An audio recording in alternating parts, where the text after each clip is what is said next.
지금 보시는 이 그림은요, 작년 12월 31일 중국 후베이성의 우한이라고 하는 꽤 큰 도시에서 폐렴 환자가 약 한 27명이 발생했어요. 그 이후에 약 한 달 정도의 시간이 지난 후에 중국에서의 코로나 현황입니다. 보시는 것처럼 사망자가 한 106명 정도 되고 중국 내 확진자가 그때 기준으로 4,629명이었어요. 그리고 나서 약 한 23, 4일 정도가 지난 후에 전 세계적으로 코로나가 확장돼요. 그 다음 그림 한번 볼까요?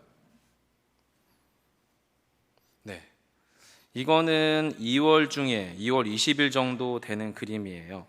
그때 확진자와 사망 숫자가 저 화면으로 보시면 아시겠지만 상당수의 숫자로 늘어나게 됐어요.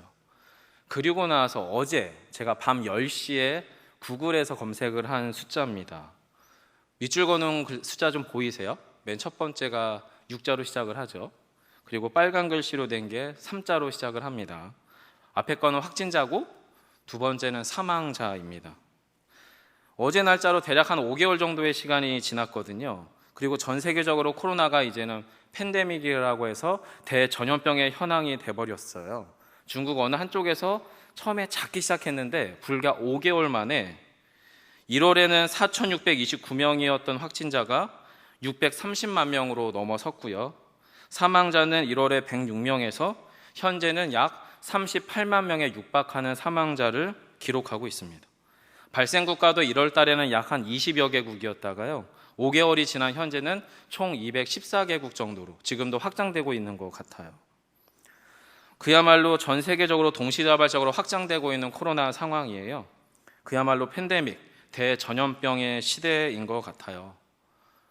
여러분, 여기서 사망자 숫자를 우리가 이게 너무 숫자가 크다 보니까 잘 안 와닿을 수 있는데 저희 향남읍의 인구를 약 6만으로 잡는다면 지금 저 사망자 숫자는요 5개월 만에 향남읍이라고 하는 도시 한 6개 정도나 최대 7개 정도가 동시에 사라진 인구를 말하는 겁니다.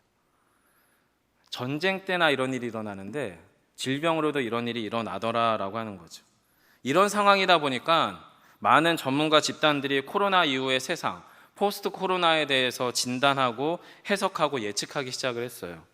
뿐만 아니라 코로나 이후에 교회에 대한 진단 역시도 전문가들 사이에서 발빠르게 진행되고 있습니다. 물론 여러분, 저는 전문가가 아니에요.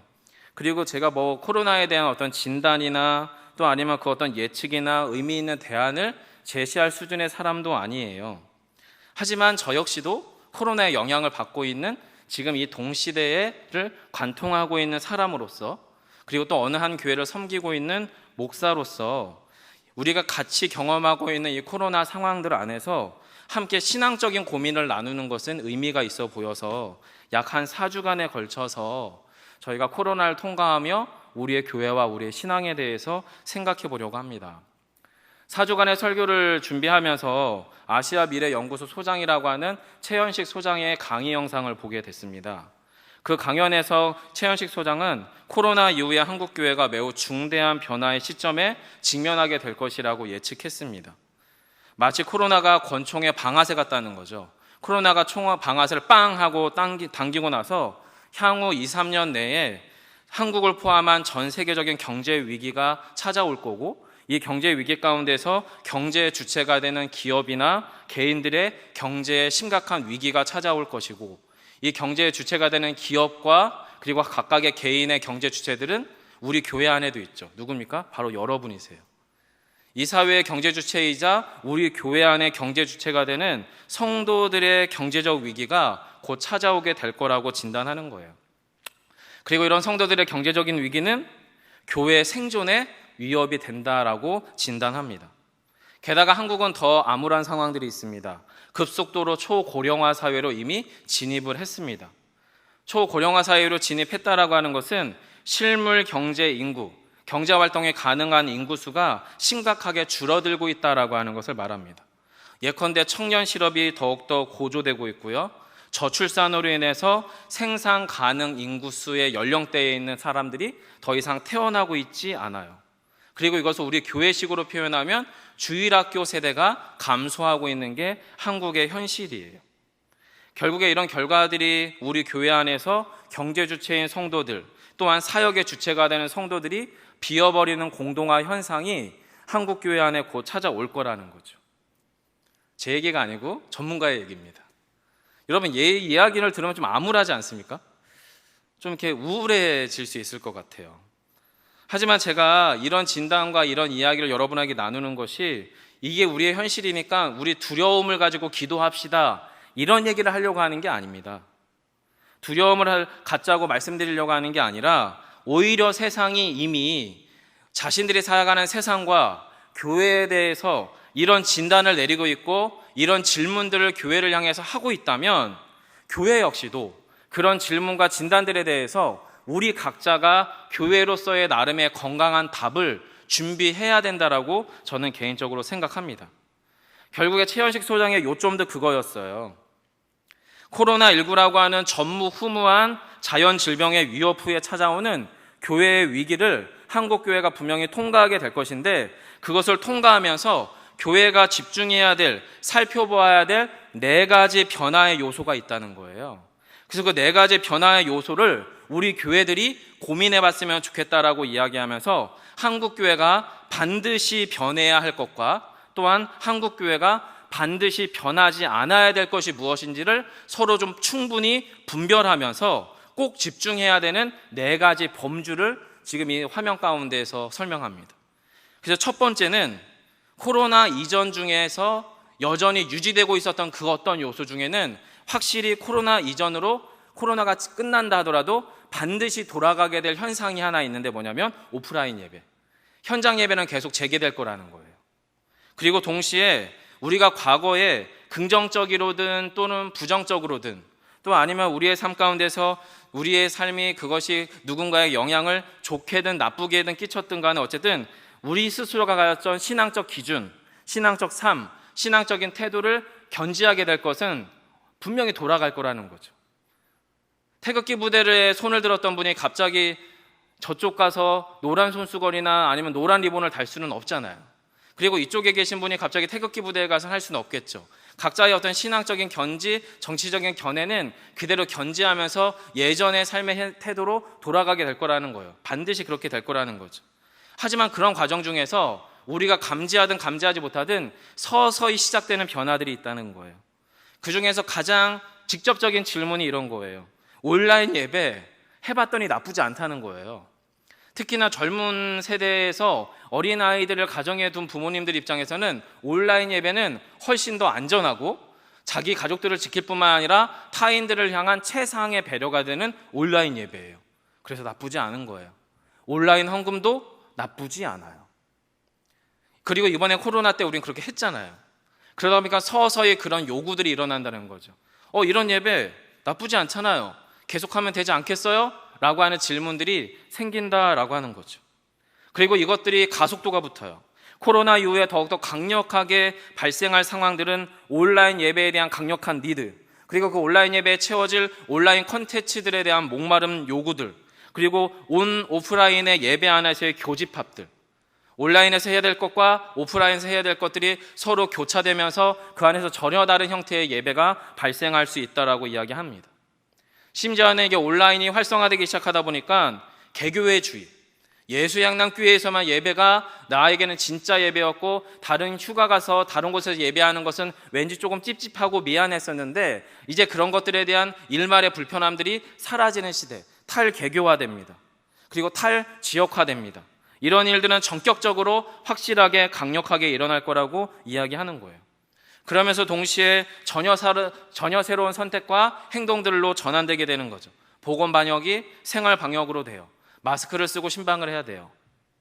식사를 할 때에도 좀 더 적당한 거리를 두고 말을 수를 줄여야 돼요. 여러분, 제가 처음에 코로나가 처음 터졌을 때 환우 신방을 갔는데 대화를 못 하겠는 거예요. 보통 제가 한 분을 신방하면 보통 1시간에서 1시간 반, 길게는 2-3시간을 하는데 이게 이제 일단 코로나가 터진 시국이다 보니까 급해서 그 환우 신방을 갔는데 말을 잘 못 하겠는 거죠. 그래서 신방을 15분 만에 인위적으로 끝내고 나왔던 경험들이 있어요. 이런 요구들이 일어날 수 있을 거라는 거죠. 비대면의 사역의 전면적인 요구 같은 거 말입니다. 이런 강의의 진행이 쭉 되면서 이 소장님이 그 영상 안에서 크게 세 가지 질문, 대질문을 전해요. 첫 번째, 한번 여러분 1번 한번 읽어주시겠습니까? 함께 읽습니다. 시작.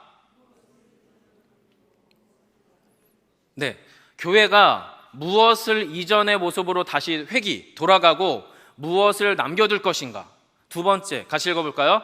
무엇을 버리고 무엇에 집중할 것인가? 코로나를 경험한 후에 무엇을 버리고 무엇에 더욱더 집중해야 될지, 또한 무엇을 지키고 무엇에 대해서 변할 것인지를 질문해요. 이 질문을 강의 중에 쭉 들으면서 저는 대답을 좀 한번 생각해 봤어요. 성도 여러분, 이 세 가지 질문에 대한 여러분의 대답은 무엇입니까? 코로나를 통과한 후에 예수의 하나님교회 교인으로서 여러분의 신앙생활 가운데서 이 세 가지 질문에 대한 여러분 각자의 답은 무엇이냐라고 하는 거예요. 이 질문에 대해서 교회가 알아서 해주겠죠. 죄송하지만 여러분, 이제는 그것은 무책임한 대답이 돼버렸어요. 방역도 이제 개인 방역이 같이 가야 되잖아요. 정부가 하는 공동 방역 이후에 개인 방역이 전제가 되지 않으면 코로나에서 우리의 몸은 자유로울 수 없거든요. 신앙생활도 이제 마찬가지가 돼버렸어요. 교회에서 저절로 알아서 해주는 것만 가지고는 할 수가 없는 시대가 돼버렸다라고 하는 거예요. 즉 우리 스스로가 이미 성경이 말하고 있거든요. 성경은 분명히 우리 한 개인 한 개인이 교회라고 말하고 있어요. 그리고 동시에 그 한 개인 한 개인이 교회의 지체로서 서로 간에 긴밀하게 유의미 있게 영향을 끼친다라고 성경은 이미 말하고 있단 말이에요. 즉 그래서 코로나가 끝난 후에 교회가 알아서 해주겠지요라고 치부하면서 여러분의 신앙생활을 한다라고 하는 것은 이미 각각의 교회로서 한 개인 한 개인이 예수 향남교회 지체로서 서로에게 유의미한 영향을 끼쳐야 되는 그 역할을 제대로 감당하지 못함으로 말미암아 각각의 지체된 저와 여러분이 은사를 따라 제 기능을 하지 못하는 그만큼 우리 교회는, 이 땅의 교회들은 건강하지 못하게 될 것이다 라고 하는 것이 현실이 돼버렸다는 거예요. 그래서 저는 이 질문에 대해서 무엇을 이전으로 돌리고 무엇에 집중할 것이며 무엇을 지킬 것인가라고 하는 질문에 대한 저 나름의 답으로 말씀이 작동되는 교회로 돌아가야 한다. 말씀이 작동되도록 집중해야 된다. 그리고 말씀의 정상적인 작동이 이루어지도록 교회가 반드시 지키고 변치 말아야 될 가치들이 있다라고 말씀드리고 싶어요. 하지만 동시에 교회 내에서 말씀이 작동되는 방식과 과정이 코로나 이전과 이후에는 분명히 많이 달라져서 완전한 재조정이 필요할 수도 있겠다라고 생각도 해봅니다. 그래서 오늘 본문 안에서 우리가 먼저 다루려고 하는 첫 번째 주제는 하나님은 우리를 어떻게 하나님의 교회가 되게 하셨는가라고 하는 부분을 다루려고 합니다. 여러분, 사도 바울은 오늘 우리가 읽게 될 오늘 본문에서 자신이 어떻게 하나님의 기업, 그리스도인 또는 교회가 되었는지를 말합니다. 그리고 그런 사도 바울이 자신이 교회됨을 더불어서 교회가 된 에베소 교회 교인들에게 편지를 쓰면서 에베소 지역 교회 성도들 역시도 자신들과 동일한 하나님의 기업이요 교회가 되었음을 본문에서 말해요. 그런데 그런 그들의 교회됨의 과정과 오늘날 현대 시대를 살아가는 저와 여러분의 교회됨의 과정 역시도 그 원리가 어떻게 해요? 동일합니다. 그래서 여러분이 오늘 읽으실 본문의 3절로부터 10절의 말씀은 교회됨의 원리가 가득 배어있는 부분인데요. 자막을 보면서 저희가 3절로 10절의 이야기를 좀 같이 읽어보도록 하겠습니다. 함께 읽겠습니다. 시작.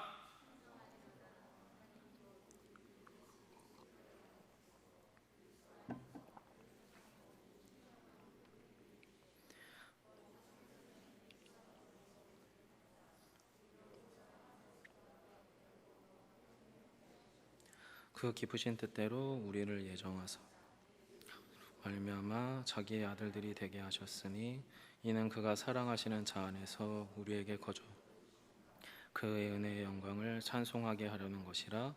우리는 그리스도 안에서 그의 은혜의 풍성함을 따라 그의 피로 말미암아 속량 곧 죄사함을 받았느니라. 이는 그가 모든 지혜와 총명을 우리에게 그 뜻의 비밀을 우리에게 알리신 것이요 그의 기뻐하심을 따라 그리스도 안에서 때가 찬 경륜을 위하여 예정하신 것이니 하늘에 있는 것이나 땅에 있는 것이 다 그리스도 안에서 통일되게 하려 하심이라. 아멘. 좀 길지만 이 본문이 우리가 어떻게 교회 되었는지를 설명하는 본문이라는 거예요. 사도 바울은 우리가 느끼든 느끼지 못하든 이미 교회된 저와 여러분에게 하늘의 신령한 복이 이미 주어졌다라고 3절에서 얘기해요. 이미 복이 주어진 거예요. 그리고 나서 태초의 창조 때에 우리를 교회로 재창조하기 위한 하나님의 선택이 있었음을 4절에서 이야기를 합니다. 그리고 예수 그리스도를 통해 하나님의 아들 되심에 대하여 5절에서 이야기하고요. 그 아들 된 저희가 즉 기업, 교회가 되게 하셔서 거저 받게 된 은혜의 영광을 찬송케 하였다라고 선언해요. 그리고 나서 이런 재창조, 존재의 변화, 교회됨은 예수 그리스도의 십자가의 속량, 7절이죠. 십자가의 속량을 통해서 당신의 기쁘신 뜻, 9절입니다. 기쁘신 뜻을 이루려 하시기 위하여 그 일을 행했다라고 이야기합니다. 그래서 그런 구원의 역사를 베푸신 이유가 뭐냐면 그게 10절인데 다시 한번 읽어보겠습니다. 10절 시작. 하늘에 있는 것이나 땅에 있는 것이 다 그리스도 안에서 통일되게 하려 하심이라.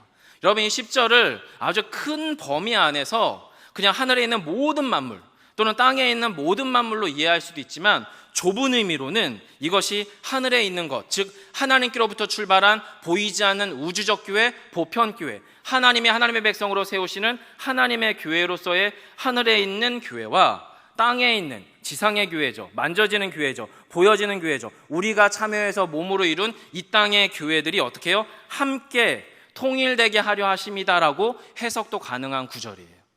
즉 주님이 우리를 교회되게 하신 이유는 보이지 않고 만져지지 않지만 예측할 수 없고 가늠할 수 없지만 보이지 않는 하나님이 이미 세우신 태초로부터의 하나님의 교회와 이 땅에서 우리가 몸으로 세워가고 빚어가고 있는 교회를 통일되게 하려 하심이라는 거예요. 하나 되게 하려 하심으로 우리를 구원하셨다라고 이야기합니다. 그리고 이렇게 하나 되게 하심, 통일되게 하심의 역사가 11절부터 등장을 하는 거예요. 하나님께서 당신의 뜻과 계획, 11절이죠. 그 계획대로 우리를 기업, 교회로 통일되게 하셔서 하나님의 영광을 찬송하게 하시듯 에베소 지역 교회 성도들 역시도 바로 사도 바울을 그런 교회로 부르신 것처럼 이 편지글을 받아보는 에베소 교회 교인 여러분 역시도 저희와 같은 교회로 부르신 겁니다라고 이야기하는 게 11절부터의 이야기예요. 그런데 여러분, 여기서 여러분과 제가 집중해서 봐야 될 게 뭐냐면 사도 바울과 사도 바울의 동역자들을 그렇게 교회되게 하신 하나님이 에베소 교회 교인들을 그런 교회, 그렇게 통일된 교회로 되게 하시는 영적 특징, 교회됨의 영적 특징이 있는데 거기서 주목해야 되는 게 여러분 13절이에요. 여러분 13절 같이 한번 한 목소리 읽어볼까요? 13, 14절 같이 읽겠습니다. 시작.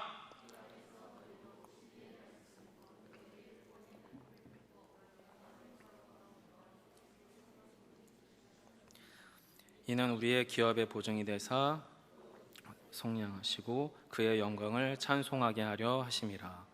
아멘. 여러분, 여기서 보시면 에베소 교회 교인들에게 이 편지글을 쓰면서 에베소 교회 교회가 교회되게 된 과정들을 설명할 때에 13절에서 뭐라고 얘기하냐면 그 안에서, 예수 그리스도 안에서 너희도 진리의 말씀 곧 너희의 구원의 복음을 어떻게 해요? 들었다는 거예요. 여러분, 이거 물리적인 표현입니다.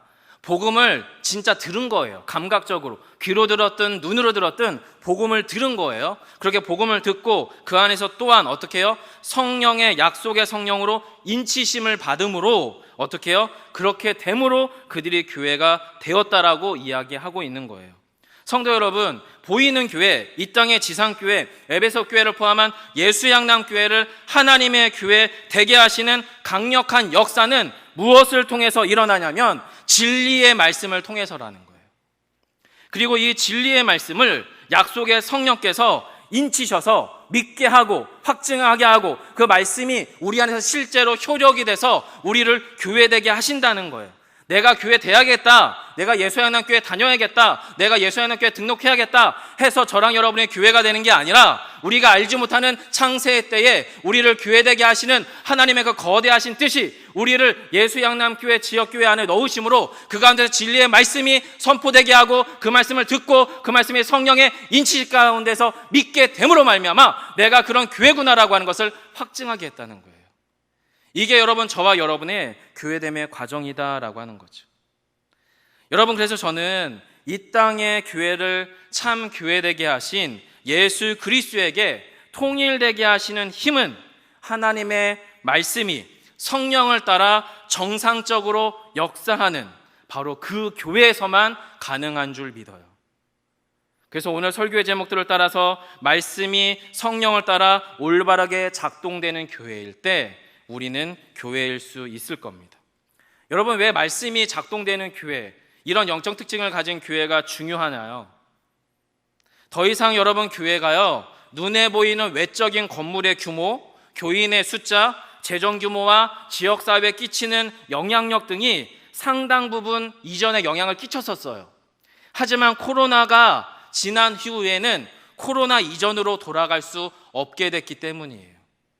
물론 기본적으로 저희는 물질적인 존재이기 때문에 과거에 영향을 끼쳤던 그런 것들이 여전히 지금도 우리에게 은밀하게 강력하게 영향을 끼칠 거예요. 하지만 이제는 더 이상 코로나를 경험하고 있는 이 세상 가운데에서 교회 안에서 그것들이 절대적이지 않구나라고 하는 것을 인정할 수밖에 없게 됐어요. 왜요? 코로나로 인하여서 누군가에게 질병이 찾아오는데 그 질병이 나에게 찾아와서 나의 가장 가까이에 있는 이가 확진자가 되거나 그가 사망자가 되는 일이 전혀 이상한 일이 되지 않았기 때문에 그렇습니다. 여러분, 그래서 UCLA 대학의 옥성드 교수라고 하는 분은 코로나 이후에 교회에 관한 강의에서 교회, 예배, 구원, 영성이라고 하는 키워드 안에 크게 변화가 일어날 것에 대해서 얘기를 합니다. 먼저 교회는 장소 중심의 교회에서 시간 중심의 교회로 옮겨가게 될 거라고 말해요.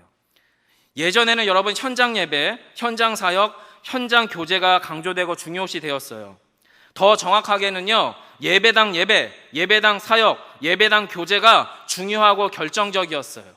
아마도 우리는 곧 그렇게 될 거예요. 현장 예배가 완전 정상화되면 다시 우리는 이른 아침부터 와서 주차 안내하고 식당 봉사하고 교사들은 교사 봉사하고 성가들은 성가대 연습을 하고 예배를 마치고 나면 함께 모여 점심을 먹고 그리고 나서 공과를 하든지 셀 모임을 하든지 목장 모임을 하든지 하면서 예배당 중심으로 예배 현장 예배 중심으로 모이게 될 거예요. 하지만 그러다가 제2의 코로나가 또 빵 터지면 또 흩어져야 되는 거예요. 그래서 지금 옥성도 교수의 이야기는 뭐냐면 우리의 예배가 더 이상 장소에 매이는 예배가 아닌 시간으로 커넥팅, 연결되는 예배가 될 거라고 이야기하는 겁니다. 코로나 이후에는 장소에 모이지 않더라도 시간을 정하면 같이 모일 수 있고 그 시간을 공유하는 순간 거기에선 뭐가 이루어지는 겁니까? 교회 모임이 이루어지는 거죠. 예전에 임직을 받아서 장로가 되거나 권사가 되려면 현장에서 자주 노출되는 분들이 임직받기가 훨씬 유리해졌어요. 하지만 코로나 이후에는 현장에서 참여하는 율이 현저하게 떨어졌을 때 그를 임직자의 기준으로 무엇을 점검할 수 있겠습니까? 그 기준들이 이제는 달라진다는 거예요. 시간이 공유되는 교회로서, 성도로서 나의 삶의 현장에서 내가 진짜 교인인가, 내가 진짜 그리스도인인가, 내가 진짜 하나님 앞에 예배하는 자인가, 달리 말하면 예배당에 없을 때에도 진실로 나는 교회이며 예배당에 없을 때에도 나는 진실로 그리스도인인가를 질문받는 시대가 지금 이 시대가 되었다는 것을 옥 교수님은 얘기를 하는 겁니다. 그리고 두 번째 주제가 예배예요. 많이 모이게 됐던 집회, 어떻게 하면 많이 모이게 할까? 어떻게 하면 많이 모일 수 있을까에 집중했었던 예배가 이제 내면의 영성으로 옮겨가게 된다는 거예요. 예배의 평가가 달라진다는 거예요. 예배를 통해서 나는 참으로 안식을 누리고 있는가? 나는 예배를 통해서 부활의 능력을 참으로 소망하고 누리는가? 그리고 프로그램에 참여하기보다는 성도들 각자가 정말로 주일을 제대로 주일로서 누리고 있는지를 점검하고 고백하는 예배가 강화될 거라고 이야기합니다. 구원에 관해서도 변화가 일어납니다. 개인 구원을 넘어서 사회적 구원으로 확장됩니다. 그래서 여러분 공적인 가치에 관심을 갖기 시작합니다. 가난한 사람들에게 실제 구제 헌금들이 우리 교회 안에서도 전달이 됐습니다. 이웃의 개념이 확장돼요. 그래서 달리 말하면 좋은 성도가 되기 위해서는 반드시 대한민국의 좋은 시민이 되어야만 교회 안에서와 교회 밖에서 상식이 통하는 성도로 인정받기 시작을 합니다. 마지막 영성인 측면에서도 그래요. 예전에는 행동주의에서 발생되는 자기 만족을 위해서 영성을 경건 생활들을 했어요. 자신의 성취감도 있었어요. 자신의 의의를 드러내는 수단들로 행동주의 영성들이 사용됐어요. 하지만 이젠 그것들이 의미가 없어요. 왜요? 안 보이니까. 그가 안 보일 때 뭐 할지 아무도 모르잖아요. 이젠 진실로 그가 하나님 앞에서 자기를 부인하고 자기를 희생하느냐가 정말로 중요한 시대가 되어버렸다는 거예요. 성도 여러분, 코로나 이후에 교회에 대한 재정의가 일어나는 것으로 보입니다. 교회의 본질적인 가치나 특징이 되었던 예배, 구원, 영성이라고 하는 키워드의 재정리가 요구되고 있습니다. 하지만 성도 여러분, 개인적으로 저는요, 결코 변할 수 없는 가치와 사역은 존재하는 법이라고 믿습니다. 그리고 변하지 않을 가치를 규정하고 세워가는 가장 확실하고 유일한 근원이 필요한데, 그것이 바로 말씀이에요. 말씀. 그렇다면 여러분, 말씀이 제대로 정상적으로 작동될 때 교회에 나타나는 특징이 무엇이냐? 사도 바울이 그 얘기를 합니다. 말씀이 제대로 작동될 때의 교회의 특징, 그게 여러분 15절로 19절까지인데요. 좀 길지만 여러분 한 목소리로 함께 읽어주시기 바랍니다. 함께 합니다. 시작.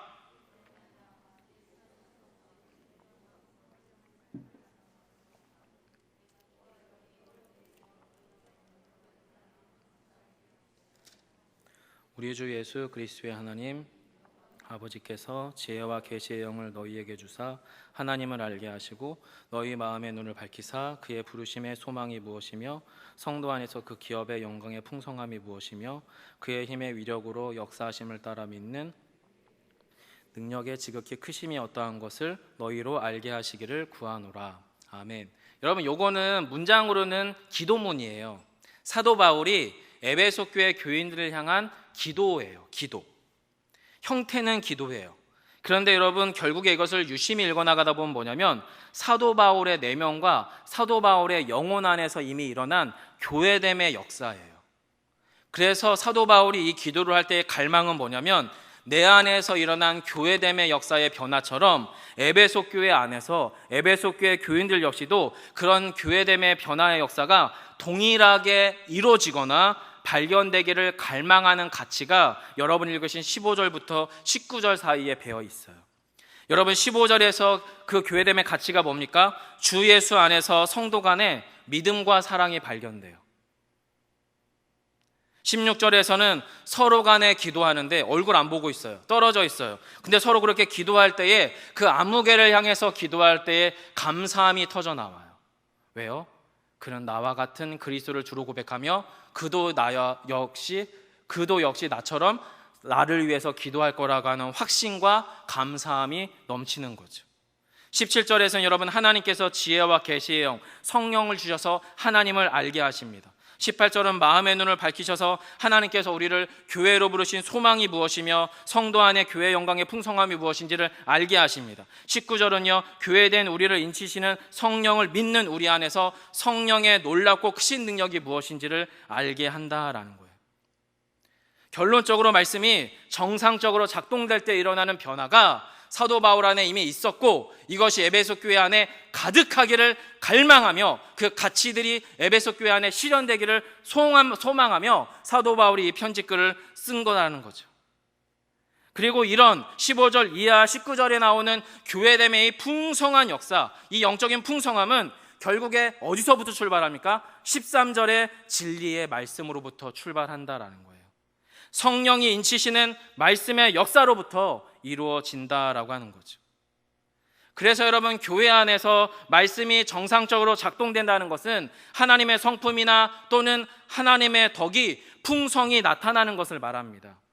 하나님의 기쁘신 뜻을 따라서, 하나님의 은혜의 풍성함을 따라서, 하나님의 신실한 계획 등을 따라서 교회가 되어가는 것이기 때문에 그것들이 제대로 발현될 때에 그 안에서 뭐가 드러날 수밖에 없습니까? 하나님의 성품과 하나님의 덕이 충만할 수밖에 없다라고 하는 거예요. 자, 그렇다면 이런 하나님의 풍성한 덕과 성품을 우리가 어떻게 알아요? 안 보이는 무형의 가치인데 하나님의 거룩한 속성이나 덕을 우리가 어떻게 할까요? 무엇을 보고 이것이 거룩한 변화라고 진단할 수 있을까요? 우리의 찬양이 뜨거워서? 안 모이는데 어떻게 찬양이 뜨겁습니까? 우리의 기도가 뜨거워서 이렇게 흩어져서 소수가 기도하고 있는데 우리의 기도가 뜨거운지 어떻게 압니까? 말씀이 우리 교회 안에서 풍성해서 말씀을 온라인으로 듣는지 안 듣는지 알 수가 없는데 어떻게 그 말씀이 뜨거운지 진단을 합니까? 다시 말해서 우리 안에서, 교회 안에서 어떻게 우리가 하나님을 알 수 있겠습니까? 결론적으로 말씀드리면 교회 안의 하나님은 그리스도를 통해서만 알 수 있습니다. 교회 안에 하나님의 성품과 덕을 맛볼 수 있는 것은 교회 내에서 하나님의 존재를 신학적으로 논증한다라고 알 수 있는 게 아니에요. 성도 개개인들이 자신의 삶의 처소와 자신의 삶의 현장에서 얼마나 치열하게 내 안에서 예수 그리스도를 발견해가는 삶을 진실로 살아내기 시작하느냐에 따라서 우리는 진짜 교회가 되어 갈 것입니다. 왜요? 예수님이 그렇게 얘기하셨습니다. 요한복음 1장 18절 같이 한번 읽어볼까요? 함께 읽겠습니다. 함께 합니다. 본래 하나님을 본 사람이 없으되 아버지 품속에 있는 독생하신 하나님이 나타내셨느니라. 하나님의 거룩한 성품과 속성과 덕은 교회 안에서 우리의 눈으로 시각적으로 발견할 수 없습니다. 우리가 유일하게 발견할 수 있는 것은 내 안에 예수가 작동되고 있느냐입니다. 내 안에 예수가 나의 삶의 전 영역에서 영향을 끼치고 있는가라고 하는 거예요. 그리고 그러한 예수 그리스도에 대한 올바른 지식, 올바른 영적인 각성을 가져다 주는 것은 더도 덜도 아니고 하나님의 말씀이에요. 성도 여러분, 그렇다면 우리 교회 공동체 안에 하나님이 주신 하나님의 말씀은 무엇입니까? 첫째로는 교회 공동체를 통해 전하여지는 기록된 말씀입니다. 선지자들과 사도들의 전하여지는 신구약 성경입니다. 둘째로는 교회 공동체를 향하여 해석되고 들리는 말씀입니다. 이 들리는 말씀은 교회 공동체 앞에 설교하는 목사들을 통해서 전달됩니다. 그리고 또한 동시에 이 기록된 말씀을 읽고 해석하여 깨닫게 하시는 성령의 깨닫게 하심을 따라서 이 들리는 말씀은 전달이 됩니다. 셋째로는 교회 공동체를 통하여 보이는 말씀으로서 성례라고 하는 보이는 말씀이 있습니다. 또 하나는 행하는 말씀으로서 권징이라고 하는 말씀이 있습니다. 그래서 여러분, 성례라고 하는 말씀은요, 기록된 말씀, 들리는 말씀으로 전하여지는 예수 그리스도의 대속의 은혜가 실제 나의 삶 가운데에서 우리의 감각을 통해 영적으로 만져지고 맛보아지는, 경험되어지는 말씀이 바로 성례예요. 또한 여러분, 권징이라고 하는 것은 교회 공동체의 순전함과 거룩함을 지켜가기 위해서 교회에 속한 성도가 자발적으로 순전하게 교회의 영적인 질서 안에 순복함으로 들어가서 그리스도의 몸된 교회를 지키는, 행하는 말씀이 바로 권징이라는 거예요. 여러분, 그래서 기록된 말씀과 들리는 말씀과 행하는 말씀과 맛보는 말씀, 보이는 말씀이 우리 안에서 제대로 작동되기 위해서는 각각의 이런 하나님의 말씀들이 순전하고 바르게 공급돼야 합니다. 정확무오한 기록된 말씀이 교회를 통해서 보존 계승돼야 되고요, 들리는 말씀을 통해서요, 말씀이 바르게 전파되고 가르쳐져야 됩니다. 그리고 또한 보이는 말씀과 행하는 말씀으로 우리 안에 공급된 하나님의 말씀이 충분히 그리고 온전히 깊이 맛보아져야 한다라는 거예요. 따라서 여러분, 말씀은 교회 안에서 은혜의 수단으로 작동되어야 됩니다. 말씀은 우리 안에서 복음으로 선포되고 사역되어져야 됩니다. 여기서 복음이라고 하는 것은 예수 그리스도의 죽으심과 다시 사심이 우리 안에 임함으로 일어난 거룩한 기쁜 소식이에요. 이게 우리 안에서 제대로 작동될 때에 이 복음은 속죄와 대속의 복음이 되고 생명과 변화의 복음이 될 수밖에 없다라고 하는 거예요. 달리 말씀드려서 말씀이 보이는 교회로서 우리의 가정과 우리의 지역교회인 예수향당 교회 내에서 언제나 복음으로 작동되도록 반응해야 된다라고 하는 겁니다. 그래서 여러분, 매 순간 우리의 예배, 우리의 사역, 우리의 일상 안에서 복음적 언행심사들을 만들어내셔야 돼요. 그렇게 복음적인 언행심사를 만들어낼 때에 교회 안에서의 말씀은 본래의 모습으로 역사하고 작동한다라고 하는 것입니다. 성도 여러분, 그래서 결론적으로 교회 안에서 말씀이 복음으로 정상적으로 제 모습으로 역사할 때 교회의 모습은 결국 어떤 모습이 되냐면 바로 마지막 20절로 23절의 말씀인데요, 저희가 한 목소리로 같이 한 번 더 읽어주시면 감사하겠습니다. 함께합니다.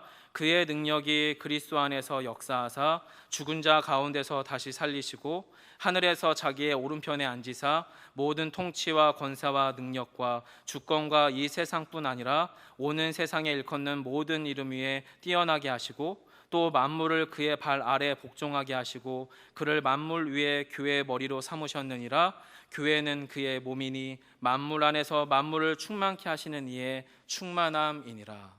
아멘. 담임 목사님도 이 구절을 통해서 교회 개척을 결심하셨다는 얘기를 얼핏 들은 적이 있습니다. 저도 이 구절을 보면서 회심했습니다. 근데 그 회심은 이미 신학생이었고 이미 전도사로 사역을 시작한 상당 후의 시간이 지난 후였습니다. 부끄러운 회심이었고 후회되는 회심이었습니다. 교회에서 과거에 사역을 잘한다는 것은 어떤 프로그램을 얼마나 많이 해봤고 그에 대한 결과물로 성도들이 얼마나 많이 동원됐으며 그리고 사역하기 싫어하거나 움직이기 싫어하는 성도들을 얼마나 동기부여해서 움직이게 할 수 있을지, 소위 목회 기술적인 면이 어느 정도 구비됐는지가 제 안에서 알게든 모르게든 무의식적으로 젖어들었던 저에게 이 구절을 통하여 교회됨의 아름다움을 꿈꾸게 했을 때 제가 그간에 했던 사역들이 참으로 누추하구나라고 하는 걸 깊이 깨달을 수밖에 없었습니다. 사랑하는 성도 여러분, 예수향남교회를 교회되게 하시는 것은 말씀을 말씀되게 하는 우리의 영적 반응밖에 없음을 믿으시기 바랍니다. 만물을 충만케 하시는 충만함이 그때 우리를 채울 것입니다. 이 충만함은요, 예수 그리스도의 죽으심과 부활을 통한 재창조의 능력입니다.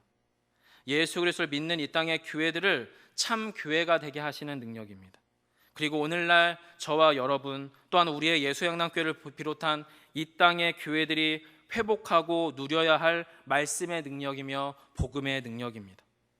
저희가 말씀이 오롯이 작동되는 참 교회됨으로 나아가기 시작할 때 코로나 상황을 통과하며 온오프라인 예배를 어떻게 드려야 되는지, 가정 예배와 예배당 예배는 어떤 것인지, 대면 사역과 비대면 사역은 어떤 것인지, 경제 위기와 신앙 얘기들과 같은 각각의 이런 첨예한 쟁점들은 우리의 심령과 내면 안에서 영적인 질서를 세워가기 시작할 것입니다. 그 출발점은 우리가 옳은 말씀 앞에 신실하게 반응하며 서 있을 때 가능한 줄 믿습니다. 같이 찬양하고 말씀 붙잡고 기도하겠습니다.